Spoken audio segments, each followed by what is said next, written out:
through the Phoenix Mercury's 3-1 start and how you guys stick it through the fourth quarter, even though like it didn't go the way, but you ended up with the win. Yeah, I mean, I think we got to credit our defense, especially tonight. When things aren't going the way that you want, especially offensively, we really keyed in on the defensive end. I think after last game, we were disappointed in how we finished the game, and today was about coming out and just completing a complete game. Made a crucial three-pointer to clinch the win for the Mercury. Take me through that moment. Um, I missed a few before that, so you just got to keep telling yourself, just keep shooting the ball. You can't, get in your head about missing those shots. It's all about the next shot. And I mean, my teammates and everyone stood confident to me to keep shooting the ball, and AT found me on the wing again, and just let it fly. Yeah, just same as her. Just keep playing the game because it's a game at the end of the day. So yeah. Was there ever a time during the game that you felt that team or individually passing up shots as you were missing so many layups and other shots at moments that you had those lulls? I think we still took our shots. I mean, just a lid on the basket tonight. We missed a lot of easy ones, layups, wide open threes. Those go down into a completely different game. But credit to this team to continue to fight and grind out this win. It's, through the end of the third and the end of that fourth, it just looked like Washington was sort of, for lack of a better term, out hustling you guys. If it was rebounds or loose balls, things of that sort.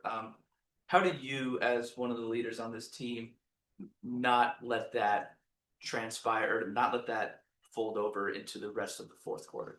Yeah, I mean, we had to control what we could control, which is that was our energy and effort. I think the third quarter we had a slip, and like you said, they started getting downhill on us and playing our game. So fourth quarter, I mean, still the same offensively for us. We had our laws, but we dug in and trusted each other, and we just ground out a hard win.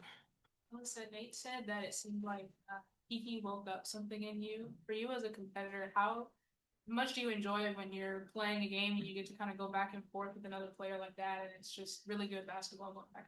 I love it. I mean, this is what we live for. At the end of the day, this is our home court, and we had the X factor behind us. So just feeling that energy when I think we didn't have as much energy. We were kind of tired today. Having them screaming behind us really fueled us down the stretch. Yeah.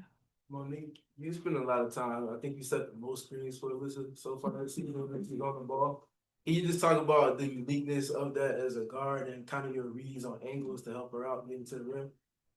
Okay, can you repeat He all of that? said setting screens, but You set the most Oh, screens for her. How's that feel? I mean, first of all, I'm happy that the coach trusts me with that. And I just try to do my best to like catch the player because I know like as soon as like I hit the right screen, she's gonna get through the rim. So yeah, that's a job that I take very seriously. So yeah.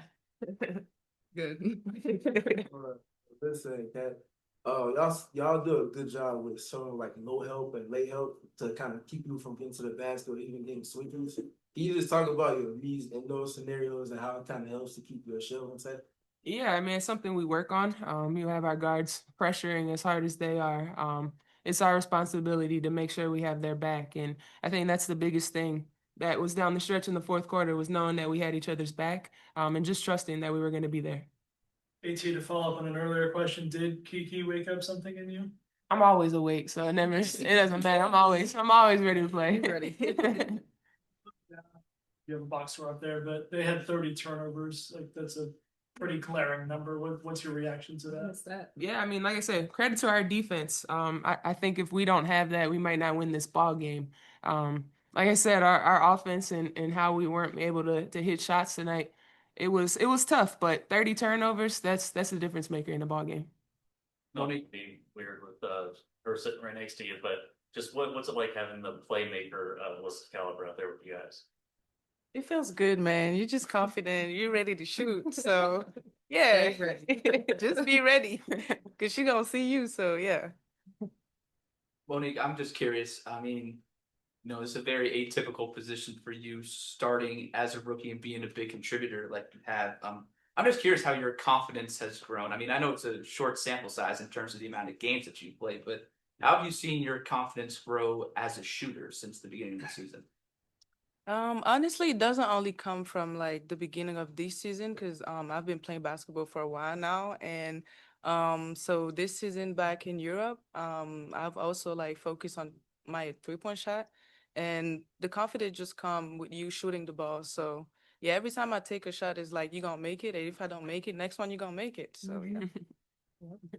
So listen, you've been a part of a lot of winning teams, and I think you probably understand it as well as anybody that having pieces that fit around the team context makes it grow. How do those two kind of adding and stepping in and starting roles and just kind of complimenting you on the side too?